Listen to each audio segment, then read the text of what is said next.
The flame is lit, and the Winter Olympics are underway. The world's best athletes are competing in Beijing amid a shadow of COVID and controversy.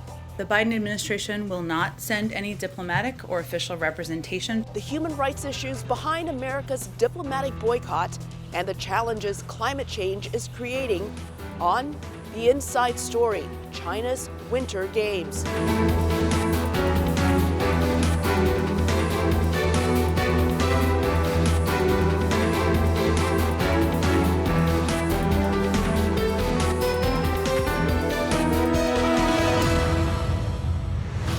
Hi, I'm Elizabeth Lee. I'm at a skating rink in suburban Washington, D.C., where for some, dreams of skating in the Olympics begin.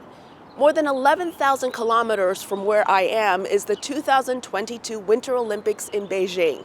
While 224 American athletes are competing, there is no U.S. government delegation attending. More than a dozen other countries are taking part in a diplomatic boycott of the Winter Games because of China's record on human rights. Add the COVID pandemic plus climate change, and we have one of the more challenging Olympics for China to host. We start with VOA's Penelope Pulu. The Olympic Winter Games 2022. Beijing. 91 nations participate in the Beijing Olympics with a total of 109 events across 15 sports. In Beijing, Olympic officials have imposed strict protocols to prevent the spread of COVID. Tickets will not be sold to the public. Beijing has announced a closed-loop system where athletes and others involved in the Olympics will work, compete, eat and sleep without coming into contact with the general public. All vaccinated participants can move freely in games-related areas by a dedicated transport system. Unvaccinated athletes will have to spend 21 days in quarantine ahead of the Games. Domestic and international participants will be tested daily. But COVID-19 is not the only hurdle for the Beijing Olympics. According to the Washington Post, a coalition of international activists has pressed for a boycott of what they are calling the hashtag 2022 Genocide Olympics, citing China's treatment of Uyghurs and other ethnic minorities in China's northern province of Xinjiang. The Biden administration will not send any diplomatic or official representation to the Beijing 2022 Winter Olympics and Paralympic Games, given the PRC's ongoing genocide and crimes against humanity in Xinjiang and other human rights abuses. According to China's state-owned broadcaster, CCTV, Chinese Ministry of Foreign Affairs spokesperson Wang Wenbin criticized the politicization of the Beijing Olympics. 体育和政治无关，奥运会是广大运动员和体育爱好者的盛会。 不是政客们作秀表演的舞台。 Despite the global outcry against Beijing's human rights abuses, neither the Apolitical International Olympic Committee nor NBCU, the Olympics' exclusive broadcaster in the U.S., will take a stand against Beijing, says Andrew Zimbalist, professor of economics at Smith College. They all have massive investments in these games, and they want them to come off well. They need to cooperate with each other. Zimbalist, who has published several books on the economics of the Olympic Games, points out that China wields great influence on international markets which do not want to ruffle Beijing's feathers.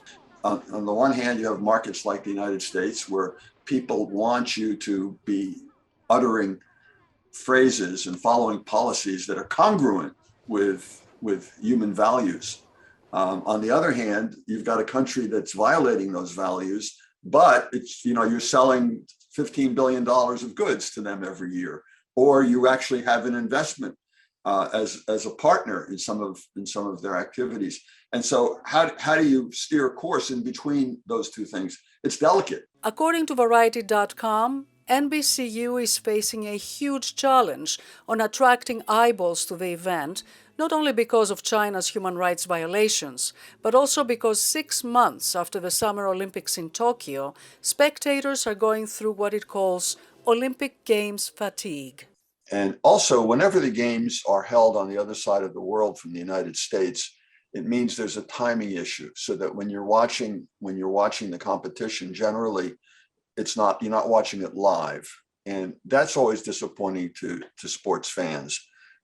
You don't want to find out the result of something that happened 12 hours earlier. However, Zimbalist says most viewers do not bring a political mindset to the questions of whether they are going to follow the Olympic Games. They do it, he says, for the thrill of the Games, the competition, and the teams they root for. Penelope Pulu, VOA News, Washington. The U.S. announced its diplomatic boycott of the Winter Games in December. I spoke to VOA Mandarin White House correspondent Paris Huang about how the Biden administration arrived at its decision. President Biden, even before he was, when he was campaigning or after he entered the White House, he always stressed that human rights is the core of his foreign policy. He always said that human rights is what we are as Americans, is in our DNA. So when the question of the human rights abuses in China, and particularly in Xinjiang toward the Uyghurs, was raised by the administration under pressure, what do the United States want to do to the Beijing Winter Olympics? So the final decision was made last December. White House announced that the United States will diplomatically boycott the Winter Olympics and will not send a delegation nor senior officials to attend the Beijing Olympics. And we're starting to see, President Biden always said the United States want to work with like-minded allies and partners, especially with the democratic values. So we start to see other countries following the United States example, including Australia, Canada, and including the UK as well, all announced diplomatic boycotts. And we see other countries like Germany and Japan, they didn't use the word boycott, but they also cited human rights concern and decided not to send their delegation nor senior officials. We also see other countries like Denmark, Switzerland, they didn't say boycott nor diplomatic reasons or human rights reasons, but they said we're not sending our senior official delegations because the COVID-19 pandemic concerns.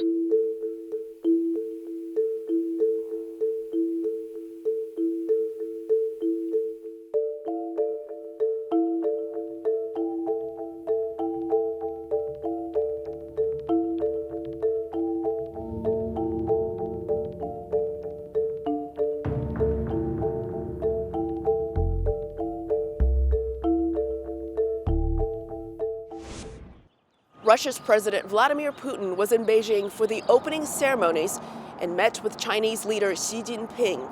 The two leaders committed to deeper cooperation and decried what they called interference in the internal affairs by other countries, a thinly veiled criticism of the U.S. This is not the first Olympics mired in global politics. I spoke with VOA's Seoul bureau chief, Bill Gallo, about how the alliances are impacting the region. So, Bill, Russian President Vladimir Putin and Chinese leader Xi Jinping met just before the Olympics and pledged closer ties to counter the influence of the United States. How is this alliance impacting the region, especially at a time when the world is waiting to see what Russia will do if it will invade Ukraine and the U.S. is threatening sanctions if that happens? Right. Now, there's sort of been longstanding fears in the West, and in particular in the United States, that China and Russia would, work together more closely to counter the U.S. These are two authoritarian countries. They obviously have a lot in common. And I think this meeting before the Olympics was at least an attempt at doing this. There was a joint statement they signed afterwards. It was very substantive as these things go. It was sort of a common view of the world that they're adopting. It's unclear, though, sort of exactly how close they will be able to work together because they are still two separate countries that have their own interests, and they don't always align. On Ukraine, it's interesting that the statement actually did not specifically mention Ukraine. I think China right now really values stability, not only during the Olympics, which it's hosting for the next 2 weeks, but also just this year. This is really a time of transition in China, and they're looking for stability, and not only politically, but also, foreign policy-wise, economically. If Russia were to invade Ukraine and China were seen as supporting that, that could very much damage China's relationship with European countries and make things much more tricky economically for China. So, Bill, one of the topics discussed at the meeting between the leaders of Russia and China is Taiwan. Can you briefly talk about the parallels between China and Taiwan and Russia and Ukraine?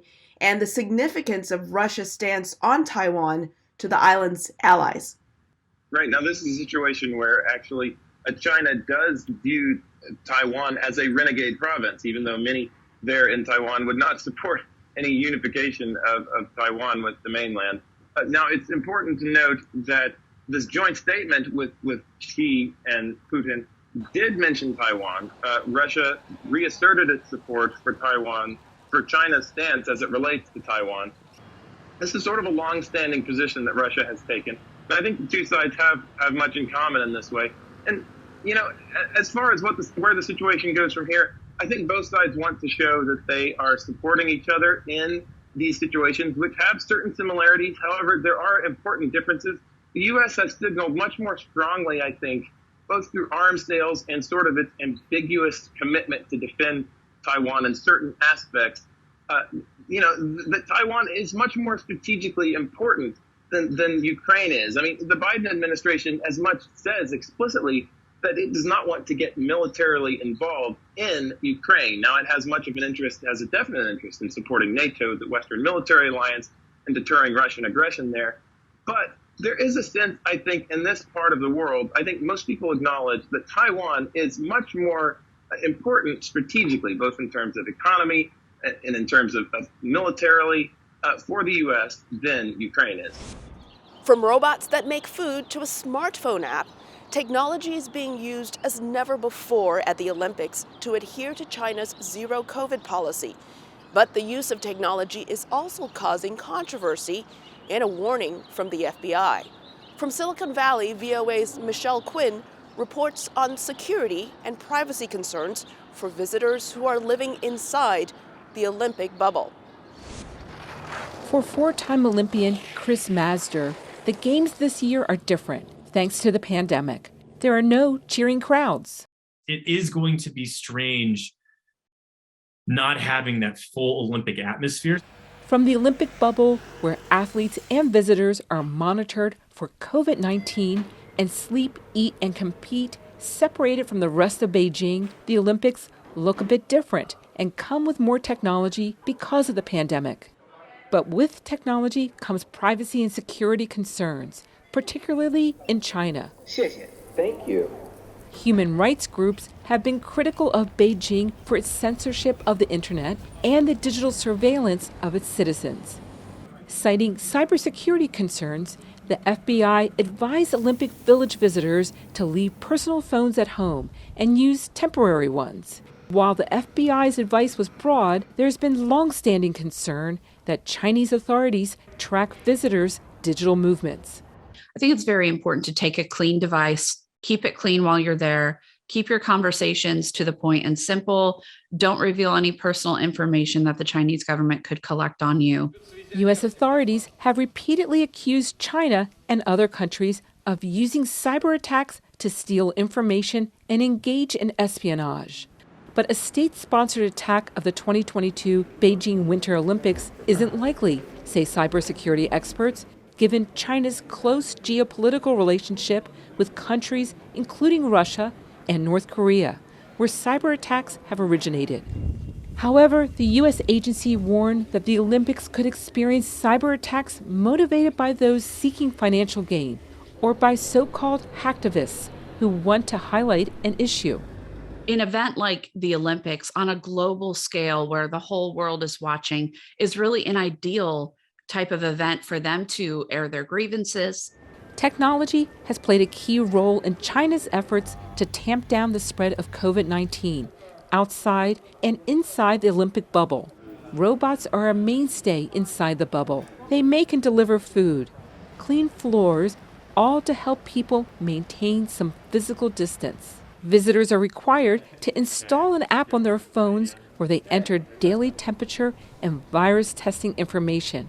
Test positive and you are removed immediately from the games. A reported security flaw in the app has been fixed, Beijing Olympics authorities say, and only limited data is collected. All data collection has strict guidelines clarified by the International Olympic Committee and the Beijing Olympics Organizing Committee after thorough discussion. Chris Mazder, the luge racer, told VOA before the games began that downloading the app was just something he had to do to compete. I do believe in data privacy. I feel that I have nothing to hide or worry about on my phone. As they strive to bring home medals, athletes are also working to protect themselves digitally. Michelle Quinn, VOA News. Can you have a Winter Olympics without snow? We're finding this year that nearly all the snow you see on the slopes will be man-made. Our Henry Ridgewell shows us how climate change is affecting the 2022 Winter Games. Zhangjiakou, 200 kilometers northwest of Beijing, will host freestyle skiing and snowboarding, cross-country skiing and ski jumping. The problem is, it rarely snows. So for several weeks, snow machines have been churning out artificial snow. Site manager Jacques Fournier has a difficult job. Here is no humidity, it's very dry and it's a lot of wind. For the first time, the Beijing Winter Olympics will use almost 100% artificial snow.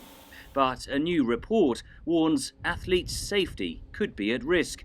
In sports like biathlon or cross-country skiing or any of the freestyle events where an athlete is flinging themselves into the air, flipping around and falling, you would want the surface to be a little softer.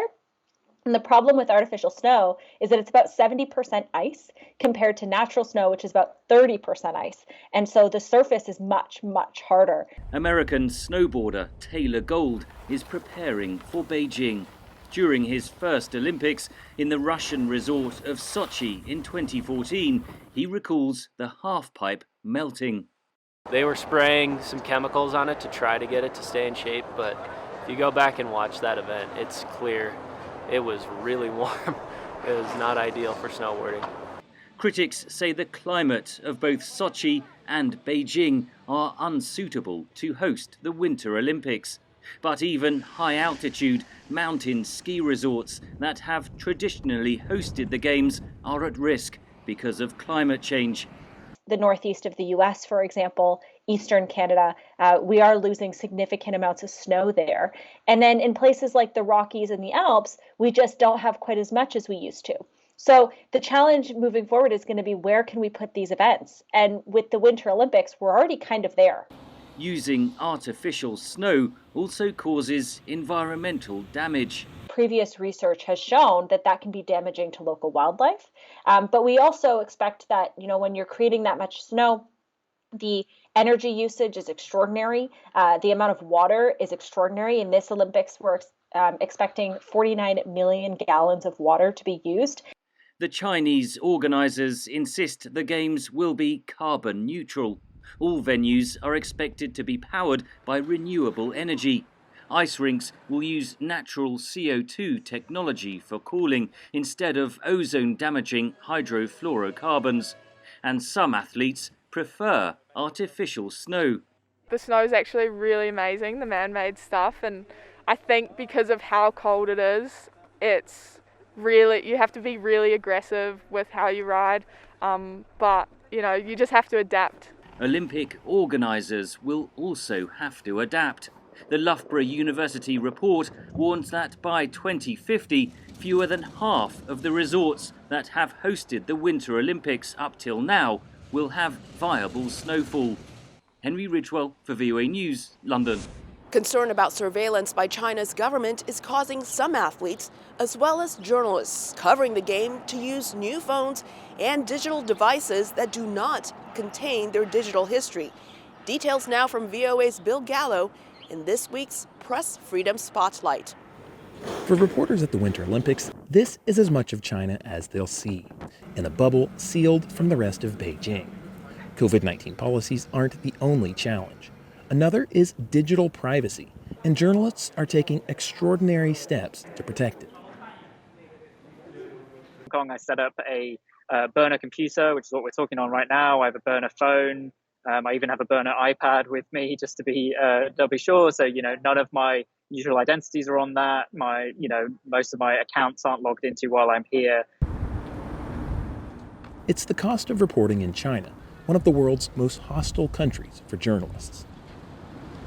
This is a very surveilled country, and it's run by a government that's known to do a lot of state-sponsored hacking and gathering of, massive amounts of personal data, both internally and allegedly externally.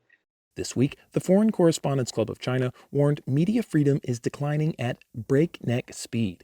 It cited growing threats of legal action and state-backed attacks against foreign journalists. So far, those reporting from the Olympics bubble have reported no problems, even if they have limited mobility. We can operate as reporters in the closed loop without restrictions, but the restrictions inherent in the closed loop prevent us from, doing the kind of reporting that, someone who is a foreign correspondent here would, do year round. It's a necessary trade-off, says Australian journalist Eric Bagshaw. Essentially, you're submitting yourself to such total surveillance that there's almost freedom in that. There's cameras absolutely everywhere, but you're not looking over your shoulder wondering if you're being tailed because you're speaking to a Chinese dissident. But even this kind of reporting has its challenges.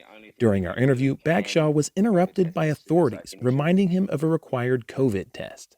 Yes, now I just need to finish this video interview, and then I'll come down. I'll be there in 10 minutes, if that's okay. Thank you very much. Bye. There you go, right on it. Just another challenge of reporting during a pandemic in China. Bill Gallo, VOA News, Seoul, South Korea. Putting politics aside, the biggest challenge for the athletes is and has been COVID. And it's not just testing for it or trying to avoid catching it. COVID has been an obstacle to train for the Olympics. VOA's Carolyn Pursuti talked to 3 American Olympians on COVID's impact on their quest for medals.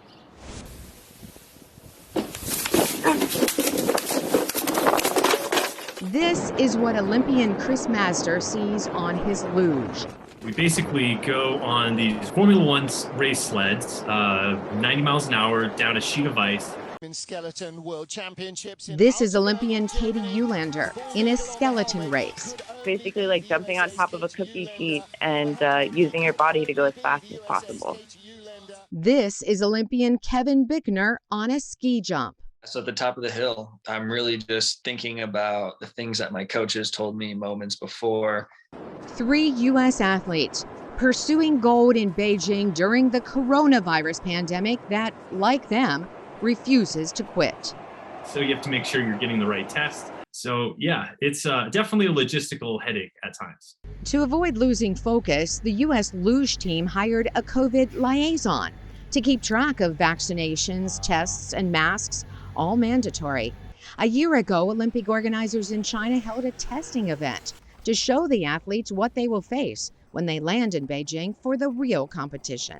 They tested every day. Every person that we interacted with essentially was wearing a hazmat suit unless they did a 3-week quarantine to be able to interact with us. And we're still wearing masks. Ahead of the games, athletes dealt with closed gyms and income losses from canceled tournaments. Eulander, who only had audio available when we spoke to her while traveling to Beijing, says she took a job as an assistant arborist to stay fit. So I'd pull trees over, and then when he would cut them down, I'd move all the logs. And it was a great substitute for the weight room and just general fitness. And plus, I got to be out in the woods, which is one of my favorite places to be. Bickner says he looks forward to landing in Beijing, and once inside the Olympic bubble, seeing no one except the other COVID-tested athletes. I don't think anyone is going to be spreading COVID around the village, and so I'm not going to be too worried about it once I'm there. It'll be definitely a bit of relief. Much like last year's Summer Games in Tokyo, no spectators will be allowed in the stands in Beijing.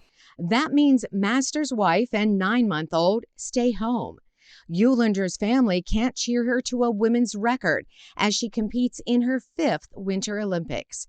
And Bickner's parents won't see him in his 2nd Olympics. Even so, these athletes are keeping their eyes on one thing. Going for the gold. Carolyn Pursuti, VOA News, Washington. That's all for now. Follow me on Twitter at EliTV1 and follow VOA News on Instagram and Facebook. Online, stay up to date at voanews.com. Thanks for being with us. See you next week for The Inside Story.